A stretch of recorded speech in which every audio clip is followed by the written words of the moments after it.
જય માતાજી મિત્રો, એક નવા વ્લોગની અંદર તમારું સ્વાગત છે. ને અત્યારે હું ખેતરમાં છું તો આપણા ગુલાબ કેવા થઈ ગયા છે તમને બતાવે. બહુ ખરાબ હતા, પોઝિશન થઈ ગઈ છે.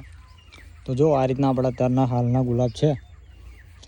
જોઈએ આપણે રિકવર થાય છે કે નહીં થતું. બરાબર, ફરી ના થાય તો આપણે કટિંગ આલીશું, કારણ કે દર વર્ષે આપણે આવું જ હોય છે, પણ આ વખત થોડું વધારે છે. બરાબર, તો ગયા વર્ષે પણ આપણા ગુલાબ આવા જ થઈ ગયા હતા, પણ પાછું રિકવર થઈ જાય છે. તો આફર તો આપણે 4 વર્ષ જેવું થઈ ગયું છે ગુલાબને, અને ગુલાબ અત્યારે આ રીતના પોઝિશન થઈ ગઈ છે તમને બતાવું. અને નવી ફૂટ પણ આવે જ છે, તો સુકાઈ ગયા છે પણ આપણે નીચેથી નવી ફૂટ આવે છે. ચાલો તમને બતાવીએ કેવી રીતના નવી ફૂટ ચાલુ છે અત્યારે. તો જો આ રીતે નીચેથી નવી ફૂટવાનું શરૂ થઈ ગયું છે. તો એ ફૂટ આવે એટલે કમ્પ્લીટ મસ્ત રિકવર આપણે થઈ જાય છે. અને જે આ ડાળખા જે તમને સુકાયેલા લાગે છે તો ઓલરેડી સુકાઈ જ જાય છે. જો આ રીતના નવી ફૂટ આવવાનું શરૂ છે અત્યારે, તો તમે જોઈ રહ્યા છો. તો આ રીતે વાડી પાછી રિકવર થાય છે.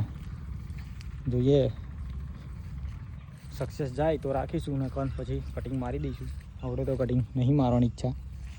જો અને આ જે ઉપર આ બધું સુકાઈ ગયા તો બધું સુકાઈ જ જવાનું. એ તો આપણે જેમ સુકાશે એમ આપણે કાઢી લેવાના લાકડા. બરાબર, જો આ રીતની નવી ફૂટ આવે છે નીચેથી. તો ગયા વર્ષે પણ આ રીતના ગુલાબ હતા, અને આ વર્ષે પણ એવું જ થઈ ગયું છે. તો ચાલો તમને આગળ બીજા જે છે એ પણ થોડા આના કરતાં સારા છે બતાવું. તો ચાલો તમને આગળ જે મેં કહું કે આગળ તમને બતાવું કે રીતના ગુલાબ છે એ બા થોડાક આના કરતાં સારા છે.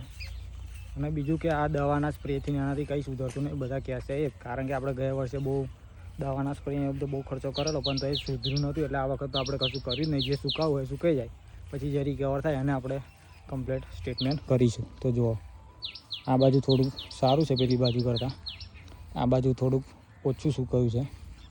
તો જો એની અંદર પણ નીચેથી ફૂટવાનું શરૂ થઈ ગયું છે.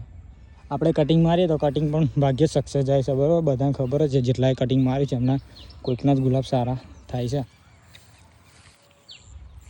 તો જોઈએ થોડા દિવસ પછી આ રીતના અપડેટ આવતા રહીશું. તો મળીએ એક નેક્સ્ટ વ્લોગની અંદર. તો અમારા વ્લોગ જોતા રહીજો, આવી નવી માહિતી લઈને આવતા રહેજો. અને ખોટો ખર્ચો કોઈ કરશો નહીં, કારણ કે આ રિકવર કરવા માટે જે વાતાવરણ ચેન્જ થશે એટલે ઓટોમેટિક રિકવર થઈ જશે. અને થોડું જે રીતના આપણે સ્ટેટમેન્ટ કરીએ એ રીતનું કરતું રહેવાનું. બહુ દવાનો ખર્ચો કરવાની જરૂર છે નહીં, કારણ કે પાછું બધું ખેતરમાં આપણે કમાઈ નાખી દઈએ. બરાબર, એના કરતાં આપણે માપે ખર્ચો કરવાનો.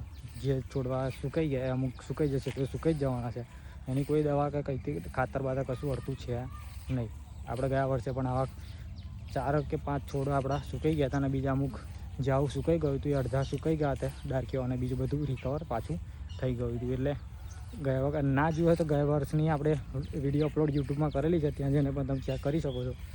તો ચાલો મળીએ નેક્સ્ટ વ્લોગની અંદર. આવી નવી માહિતી લઈને હું આવતો રહીશ. તો અમારી યુટ્યુબ ચેનલને સબસ્ક્રાઈબ કરજો અને ઇન્સ્ટાગ્રામ આઈડીને ફોલો કરતા જજો.